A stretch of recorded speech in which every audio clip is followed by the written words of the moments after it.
Dooby dooby dooby doo doo doo dooby dooby doo doo doo doo doo doo doo. What is up, everybody? I'm the Masked Ranger, and welcome back to some more empathy with Chapter 15, A Friend in Need. In the last part, a big spoiler for those who haven't seen it, but, following the fire at the, Institute of Technology, we said our farewells to Tadashi and Callahan, who were tragically killed in the resulting explosion.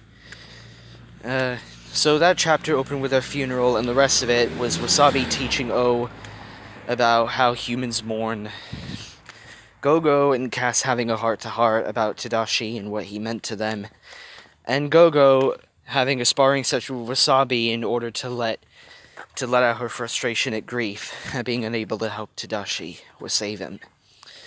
So, Chapter 15, it looks like we are going to focus on Fred this time, and we might get some more update about Riley's condition, because she's still catatonic after what happened.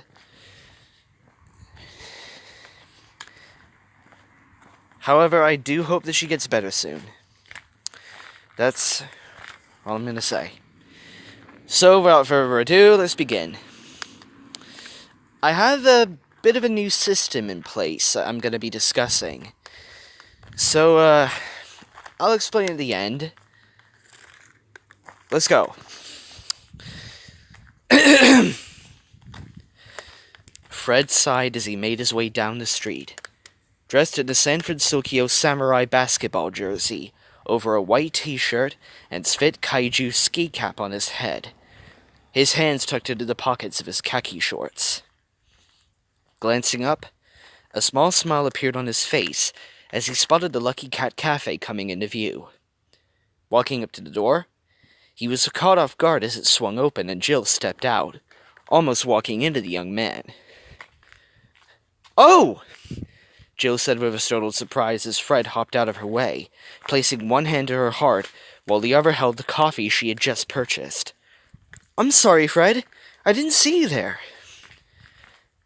"It's all right. No harm done," Fred replied with a friendly smile. "How are you?" Jill questioned as she let the door close behind her. "I haven't seen you since..." "Yeah," Fred nodded in reply. "I've been doing good, I guess. Best you could probably hope for. If you're hearing gravel, I'm walking low again while recording, because it's my favorite time to record."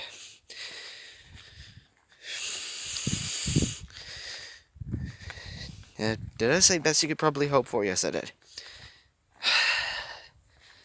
"That's good to hear," Jill stated with a sigh. "I'm happy that you're managing to hold up well." "I bet," Fred said sympathetically before glancing through the shop's window at Honey standing behind the counter inside. "How is she holding up?" "She took everything very hard, as you probably imagine," Jill answered. "She's getting better, though. We had a nice cry about it a few days ago. She'll get better. She just needs time." Yeah, that actually happened in the previous chapter, and it was so emotional that I actually had to cut the video into 2 parts. I've uploaded the first and second parts onto YouTube, presumably. Yeah, maybe. Definitely. "That's good to hear," Fred stated with a smile and a nod, before his happiness abruptly faltered and a thought came to him. "How's Riley?" Jill's expression immediately became stricken, and Fred was suddenly worried he had said the wrong thing.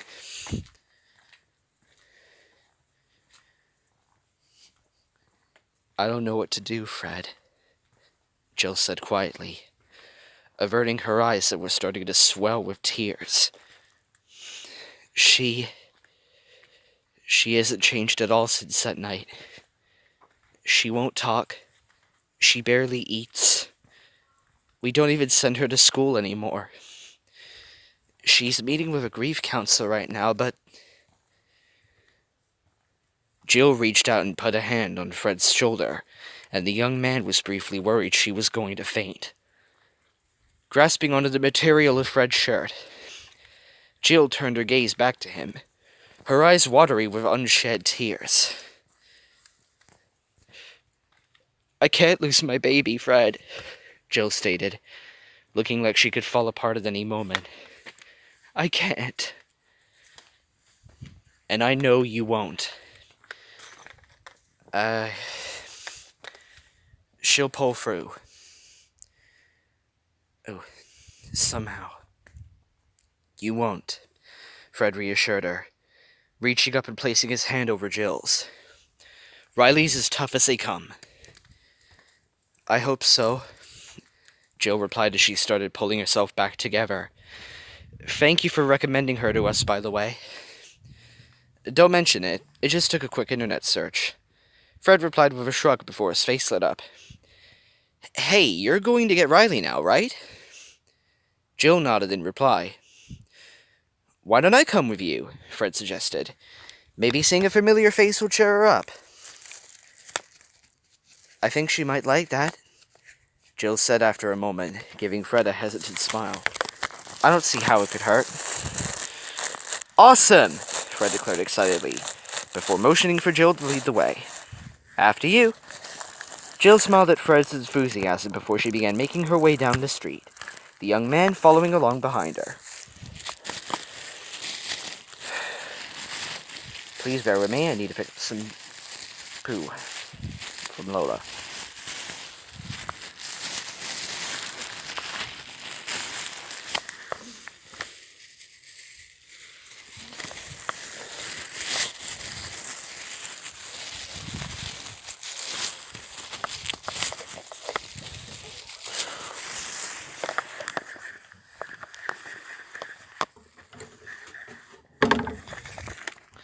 Pooh's gone. Later. Riley sat quietly in the therapist's office, absent-mindedly staring at nothing. Somewhere in the back of her mind, she observed that the office was much like what she imagined a typical therapist's office would look like, with wood-paneled walls, a large wood desk, and diplomas hanging in frames on the wall. Riley was sitting on a red, plush couch that looked like it had been made some time before the turn of the last century. Across from her, Riley's grief counselor sat in a chair of a similar design. The counselor was a middle-aged woman of average height and a plump build, a pencil and pad of paper clutched in her hands. Her graying hair was pulled back into a modest bun, and she regarded Riley through her glasses with hazel eyes, her expression a mask of concern tinted with concern. Okay? Nice way of wording it there, Finmonster." The counselor glanced up at the clock hanging from the wall before repressing a sigh. Turning back to Riley, she sighed before placing her pen and paper to the side, and removing her glasses.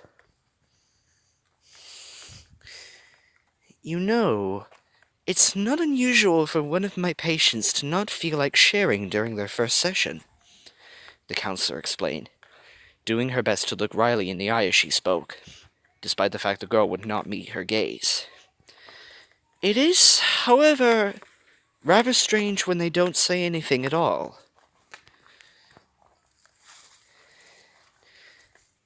"Is this helping any, Sadness?" Joy questioned from within Riley's mind. "No," Sadness grumbled miserably in reply. "The inputs still aren't working." "I thought going to the quack was supposed to help!" Anger snapped in frustration. "Give it time," Joy pleaded. "Maybe there's something else she needs to do." Riley, meanwhile, made no indication she even heard what the counselor had said to her. The counselor let out a never small sigh before continuing. "I know what happened was terrible," the counselor stated. "Losing someone close to you hurts. It hurts a lot. But the best thing you can do is talk about it. Bottling up your emotions will only hurt you more in the long run." I am now entering the woods, so I've got to turn my phone flashlight on while I'm doing this recording simultaneously, otherwise I'll trip and I'll probably get dirty. Which I do not want to happen while I'm recording videos while on a walk. It's not like she's doing it on purpose! Disgust shouted angrily. Riley continued to say nothing, her expression blank and her gaze vacant. Turning her gaze back towards the clock, the counselor noted the time, shook her head sadly, and turned her attention back to Riley. Well, Riley, it looks like our time is over for today, the counselor said, her expression more concerned than before. I don't want to keep your mother waiting. Why don't I show you out? Great! Anger spat in exasperation. We wasted an hour accomplishing nothing! You heard her, though, Joy argued desperately. Other people haven't improved after their first session. Maybe we just need more time with her. Other people don't have psychic powers, though, Fear argued. What if nobody can help Riley and we're stuck like this forever? Though she made no indication that she had actually heard the counselor, Riley stood up with the older woman and allowed herself to be led to the door leading out of the office, which the counselor opened and ushered the girl through. The room beyond was a waiting room with a similar appearance to the counselor's office. A secretary sat behind a wooden desk near the door that led into the office, and a few chairs were set up around a table scattered with magazines. Jill and Fred both looked up from the magazines they had been reading as Riley entered the room. Hey, it's Fred! Joy exclaimed happily. Maybe he can help! If anyone's hearing my voice while I'm walking and recording this, I do apologize. Yeah, I'm sure the man-child is the answers we seek, Disgust noted sarcastically. Disgust. If I were in this story with you guys, I would have a talk with you about this. Miss Anderson, the counselor greeted as she stepped into the waiting room after Riley, while Jill and Fred stood up from their seats. Dr. Roberts, Jill replied, nodding to the counselor as she walked over to her. How'd it go? You, put a full stop at the how'd it go rather than a question mark at the end of go. If you know what I mean, Finmonster. I'm just, helping you to improve your writing, since I am a fellow fanfic reader and writer myself. The counselor, Dr. Roberts, glanced down at Riley before placing a hand on Jill's shoulder and gently leading her a short distance away. As she did, Fred crouched down so that he could be at eye level with Riley. Hey, Fargo, Fred greeted with a grin. How's it going? Riley didn't reply, merely lifting her eyes to look at Fred without actually meeting his gaze. Please, Riley, Joy whispered desperately. You have to say something. Come on, Riley, talk to me, Fred continued, his expression turning pleading. It's me, Fred, your friend. Riley gave no indication she had even heard what Fred had said to her. It's hopeless, Sanders moped. A fretful look crossed Fred's face as he bit his lip and pulled off his hand so that he could run a hand through his blonde locks. Maybe switch hand with hat when you're doing some editing on these chapters, if you want to, Finmonster, if you're not incredibly busy. As he did, he noticed he could hear Jill and Dr. Robertson whispered conversation, as could the emotions in Riley's mind. It's not good, Dr. Roberts answered Jill's earlier question with a hushed tone, glancing between Riley and her stricken mother. Riley doesn't talk. She doesn't respond. I dare say she is bordering on catatonic. Canatonic is catatonic. What What are you saying? Jill questioned as fear crept into her voice. I'm saying that Riley might require more help than I can provide, Dr. Roberts replied with a sigh. Oh no! It's just like I said! Fear shrieked in panic. We're doomed! Isn't there anything you can do? Jill pleaded. I can't do anything if she won't talk to me, Dr. Roberts stated with a small, helpless shrug. She's closed herself off from the world. It's a natural reaction, like defending yourself from a physical assault. I've never seen someone do it so strongly before. What should we do? Jill questioned, tears starting to well up in her eyes. Mom's crying, Sanders observed morosely. It's never a good sign when adults cry. If I, or someone else, can't break through that wall she set up, I'm afraid there's not much anyone can do for Riley. Dr. Roberts answered with a sigh. Glancing over, Fred saw Jill cover her mouth with her hand as tears began running down her cheeks, while Dr. Roberts placed a comforting hand on her shoulder. Watching them for a moment, a pensive look crossed Fred's features before he turned back to Riley and placed a hand on the girl's shoulder. Don't worry, Fargo, Fred whispered, doing his best to catch Riley's gaze while resting a hand on her shoulder. Help is coming. With that, Fred stood back up and made his way over to Jill and Dr. Roberts. I hope you're right, Fred, Joy whispered meekly from within Riley's mind. We need all the help we can get. Oh, Fred, Jill greeted, wiping some of her tears away as she turned to face the young man. Were you able to...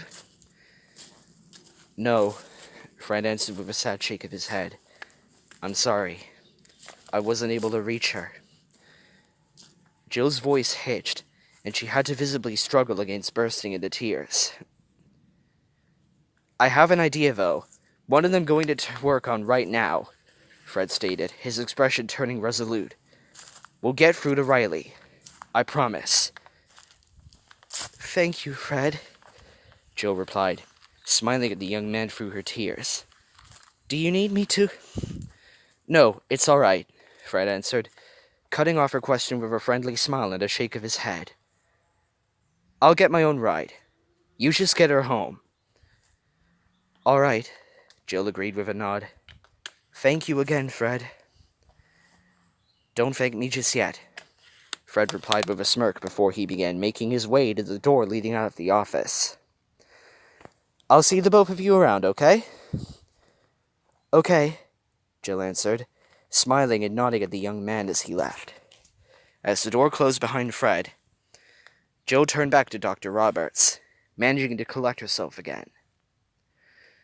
Well, I suppose I should pay you before I go, Jill stated as she began reaching for her purse. Oh, that's not necessary, Dr. Roberts replied, holding up her hand to stop Jill. Eh? Excuse me? Jill questioned in confusion. Your sessions have already been paid for by a source that wished to remain anonymous, Dr. Roberts explained. Nani? Paid for? Jill repeated. But it would do. Jill trailed off as she looked back at the door Fred had disappeared through. Confusion plastered across her face. Oh, I think I may have an idea. I may as well discuss my video plans with you now instead of just waiting for the end. Because to those of you who happen to come across the series and watch it up to this point, you guys are all very loyal people, and you deserve it as a bit of a reward from me, as a thank you. To those who just started on this one, I recommend you see all the other videos before going to this one.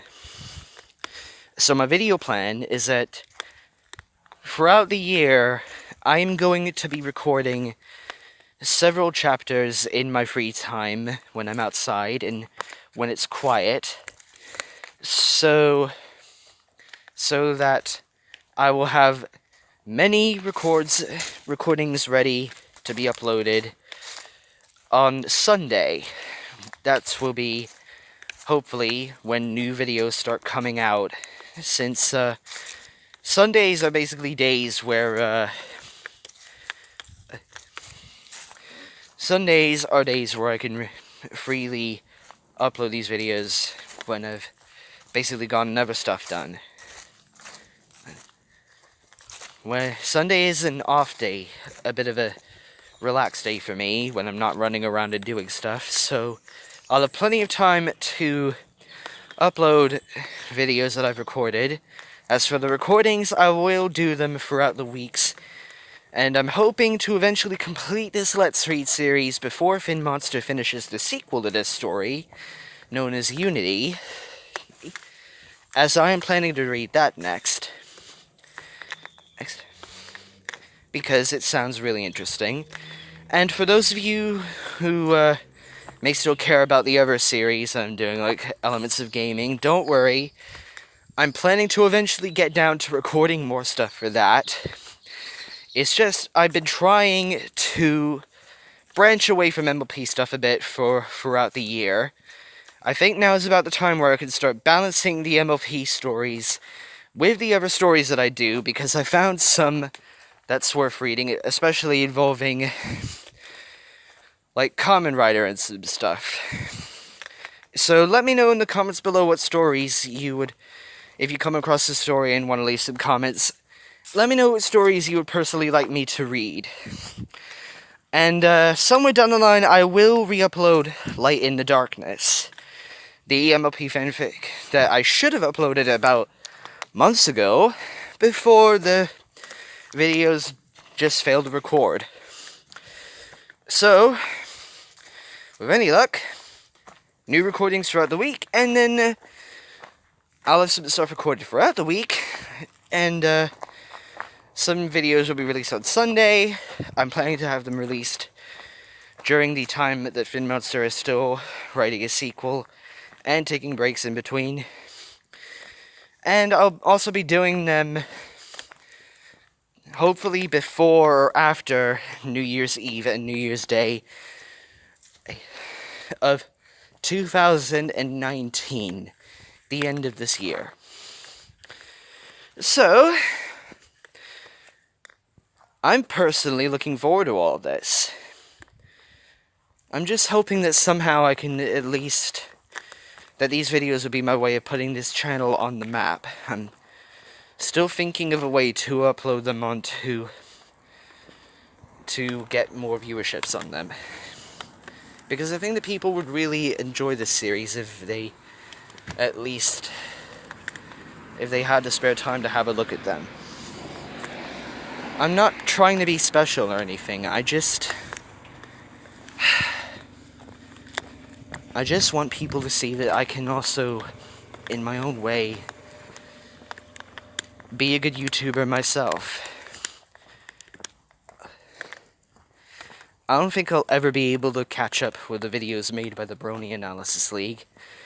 I'm not trying to become the next Markiplier, the next Storpy, the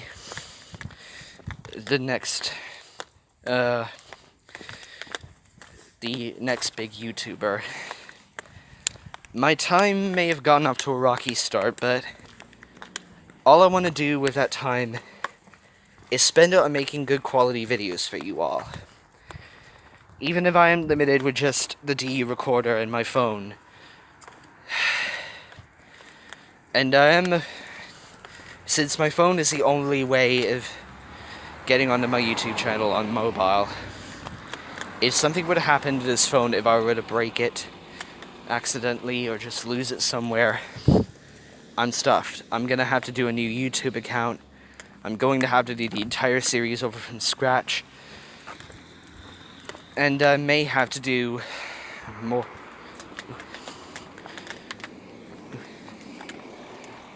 recordings of the previous readings that I've already done.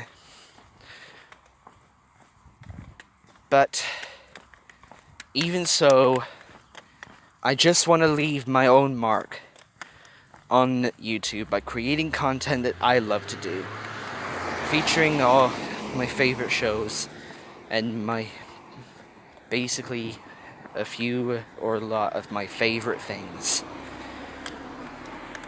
That's what I plan to do. That's what I hope to do. Alright, with that out of the way, I think we paused enough. Let's continue with later.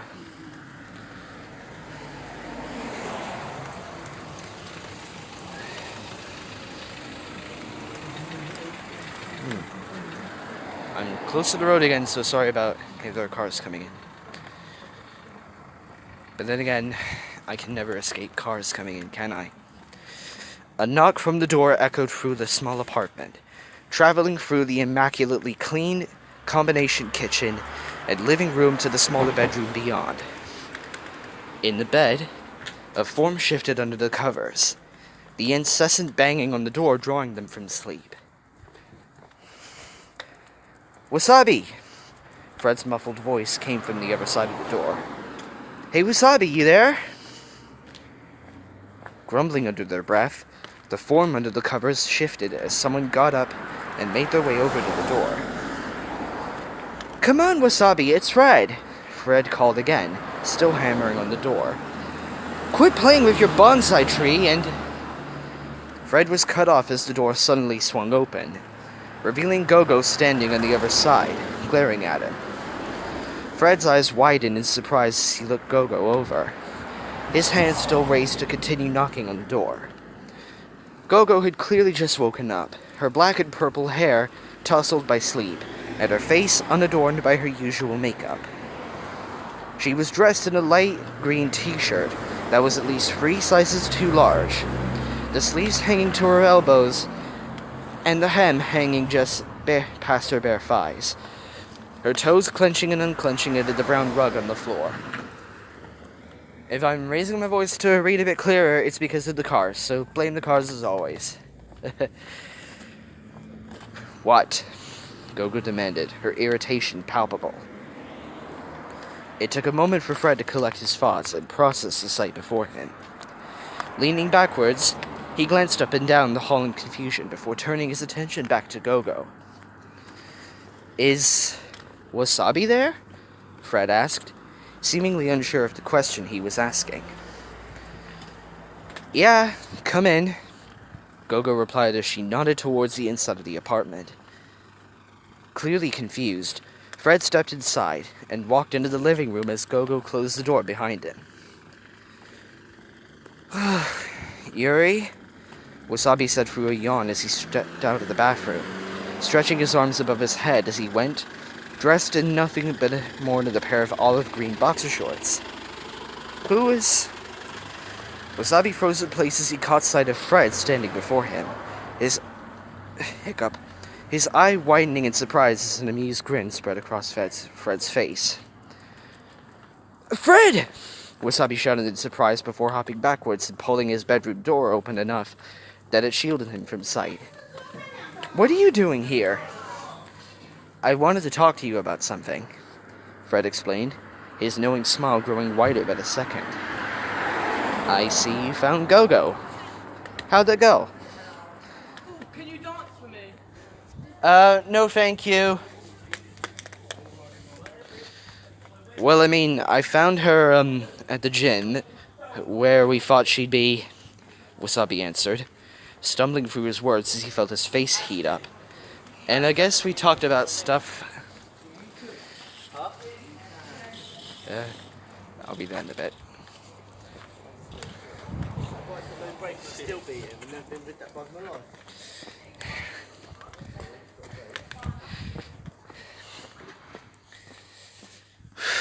Sorry, I came across the usual gang.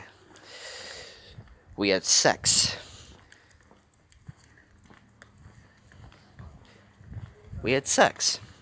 Go Go spoke up as she walked by Fred, interrupting Wasabi, causing Wasabi to look at her in shock, and Fred to grin madly at the two of them. And now I'm going to get dressed while you two ladies gossip. So freaking casual! Glad to see that you're doing alright, Go-Go, Fred said with a mirthful giggle. Oh, trust me, Fred, Go-Go said as she stopped at the doorway to Wasabi's bedroom, gripping the doorknob with one hand while she looked over her shoulder at Fred, before her gaze slowly drifted towards Wasabi. I'm doing much better than alright.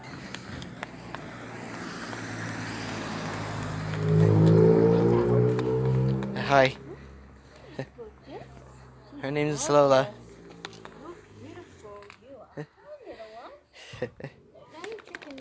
Yeah, sorry. Lola, come on. Take care. Sorry, Lola is, she's come across a new friend. Anyway, with that, Go-Go stepped into the bedroom and closed the door behind her, leaving Wasabi exposed once more as Fred bit his lip to contain his laughter, his cheeks turning red from the effort. Alright, fine, yeah, we had sex, whatever, Wasabi retorted, trying to sound annoyed as he fidgeted uncomfortably and found himself unable to meet Fred's gaze. Laugh if you want to, I don't care. Sure, Fred snorted as he shook his head. Look, I'm not going to judge. I know you've been crushing on Go-Go for a while. If she's into you, that's great. I mean, it's working for Honey, and... Fred trailed off as his brain caught up with his mouth, his smile fading away. So, what's up? Wasabi questioned, growing more comfortable with the change of subject. You seem pretty eager to talk to me. Right. Fred nodded as he snapped his fingers and pointed at Wasabi. It's about Fargo. Riley? Go-Go questioned as she opened the door and stepped out of the bedroom, dressed in her gym clothes with Wasabi's t-shirt in her hands. What's going on? Have you heard from her? I saw her, Fred answered, right after her first session with her new grief counselor. Did it help any? Wasabi asked as Go-Go handed him back his shirt. I'm now inside, where there'll be no more pesky cars. That's good. But I'll have to keep it quiet, because Daggy is sleeping for work. So, I believe that the best possible course of action for me to record this is to go into the, where should I go? Whoa!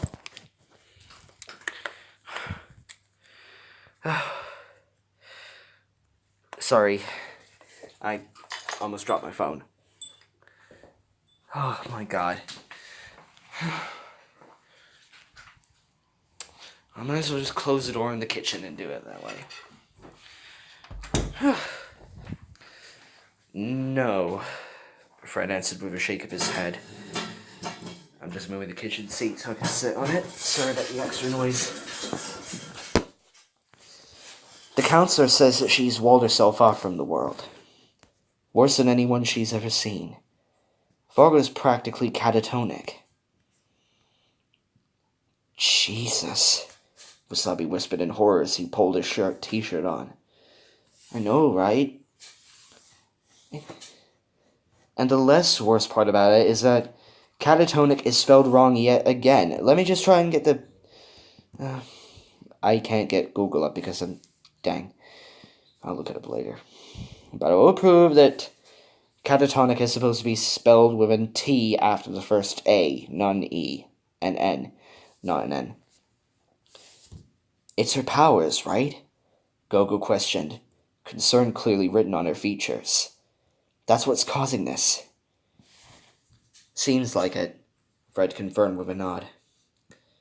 I take it you have some sort of plan to fix this, Wasabi questioned. I do, hopefully, Fred answered. The counselor said that if someone can break through Fargo's wall, then she can actually help her. So you think you can break through to her? Go-Go inquired, arcing an eyebrow at Fred. No, but I think together we can, Fred answered resolutely. Wasabi, you can get into contact with Takahito? Well, I work for him, so yeah, I think I can manage that, Wasabi drawled sarcastically. Awesome! Fred exclaimed as he began moving towards the door. "We're going to need him too. I'm going to go talk to Honey now. I'll call you guys later with the details." "All right, Fred," Wasabi acknowledged with a nod. "We'll be waiting with bated breath," Go-Go added as Fred ran out of the apartment, closing the door behind him. The two of them looked at the door in silence for a moment before Go-Go placed her hands on her hips and turned her attention towards Wasabi. "You think whatever he's cooking up will work?" Go-Go questioned. "It's worth a shot," Wasabi replied with a shrug. "It doesn't seem like anyone really has any idea of how to help Riley. This seems like a good idea. This seems like as good an option as any. Who knows? Maybe this will all be crazy enough to work." "Maybe," Go-Go agreed, her expression uncertain. "Hey," Wasabi said, placing a hand on her shoulder. "We're going to get her back. You'll see. Fred's just crazy enough to figure this out." "Yeah, I guess," Go-Go stated, clearly not convinced. Glancing at Wasabi's hand, she shrugged her shoulder, prompting the young man to quickly pull it back. "Well, I've got to get back to the gym to pick up my bike, and then I've got to get home to change," Go-Go explained as she began making her way towards the door. "You want me to give you a ride?" Wasabi offered. "No, I'm fine," Go-Go replied with a shake of her head. "I could use the exercise, and it's not really a walk of shame when I'm wearing my gym clothes." Wasabi chuckled at the joke before an uneasy look crossed his face. "Yuri?" he said, causing her to pause by the door. "You called her by her first name. It must be very important." "Yeah," she replied, looking at Wasabi with a quirked eyebrow. What are we now?" Wasabi questioned. "What are we now?" Go-Go repeated in confusion. "What do you mean by that?" "I mean, we've had, you know," Wasabi tried to explain, clearly uncomfortable. "We've had sex?" Go-Go provided, her voice sharp with annoyance. "We were intimate with one another? We got to know each other in the biblical sense? Okay, I get it," Wasabi interrupted her with an agitated sigh, holding up his hands in an effort to stop her. "So, out with it then," Go-Go demanded. "What are you trying to ask me?" "I'm trying to ask you where we go from here," Wasabi asked in exasperation. "What happens now?" "What happens?" Go-Go repeated for clarity, earning a nod from Wasabi. "Nothing." "Nothing?" Wasabi questioned in confusion. "How can nothing happen?" "Whenever nothing happens, the happening is basically the nothing, and the nothing soon becomes a happening. So, technically nothing can happen, it's just that nothing happening happens nothing. Because we're going to go back to how things were between us," Go-Go explained plainly. "I'm not going to be your girlfriend or your lover or anything like that. I'm your friend. Maybe even your friend with benefits if you keep playing your cards right." "Yuri," Wasabi began to say, but stopped as Go-Go held her hand up. "Don't," Go-Go said firmly. "Look, I get it. You like me. And since I don't just hop into bed with anyone, I obviously like you too. But this isn't going to work." "But how? You two are perfect for each other, right?" "Like Honey and Tadashi, but that... I get it. I just made myself sad. I hope I didn't make anyone in this video sad. If that is the case, I apologize." An awkward silence fell between the two of them, Wasabi turning to look out his apartment window while Go-Go studied her feet. "We've been friends for a while now, Darren, and you have to know that we don't work together," Go-Go said, looking up at Wasabi and motioning between them. "We're like the exact opposites of one another, and despite what we know about magnets, opposites don't actually attract. We're not a couple, Wasabi. We're not Honey and Tadashi.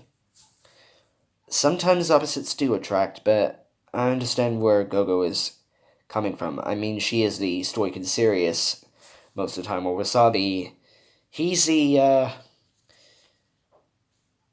guy who loves science and prefers everything to be neat and tidy. You heard that? Wasabi questioned, looking back at Gogo and quirking an eyebrow. Your walls are pretty thin, Wasabi, Gogo replied with a smirk. I'm sure you're going to get some complaints from your neighbors later. Wasabi gave no reaction to the joke, causing Gogo's smile to falter. Look, after seeing Honey and hearing about her, I don't want to end up like that, Gogo explained. I'm not going to die, Yuri, Wasabi snapped in annoyance. I know that, but I also know that this isn't going to work, and if we tried, I'd be in the same boat she is. Gogo countered, her own voice raising in hurt and annoyance. I know me, and I'm not good with people. Bullshit, Wasabi growled. I've seen you with Riley. That's different and you know it, Gogo shot back. You know I don't have a lot of friends. I never have. Something I know you relate to. Wasabi sighed but offered no argument. Well, weren't you close with Hiro and Tip and Honey and Fred? I mean, I'm just saying, if you weren't friends with Honey, you wouldn't know what she's going with. I'm just confusing myself. I'm sorry if I'm confusing anyone else. And Riley really looks up to Go-Go. I don't see how... I guess it's sometimes that... It is true that sometimes the coolest people have self-doubts and self-issues about themselves. And confidence issues and all that. And Go-Go is one of them. That's what I can see. I've already lost one friend because I did nothing, Go-Go said, her shoulders drooping as her voice quieted as she glanced away from Wasabi. I'm not going to lose another for the same reason. Go-Go looked back at Wasabi in time to see the young man rub quickly at his eyes. What happened last night shouldn't have happened, Go-Go continued. That's not to say I didn't enjoy it. I did, and I'm sure you did too. But the fact of the matter is, I used you. I led you on and used you to make myself feel better. That was wrong of me. I'm sorry, and I hope you can forgive me. Gogo refused to meet Wasabi's gaze as she spoke, casting her eyes back down towards her feet. Her words hurt to hear, but it hurt even more to see her like that. To see someone who was normally so strong hurting like that made Wasabi feel guilty for his own pain. Of course, Wasabi replied, giving Go-Go a half-hearted smile. That's what friends are for, right? Go-Go looked up at Wasabi and gave him a small smile of their own. Right, Go-Go agreed as she opened the door and started to step out. I should get going. I'll see you around, Wasabi.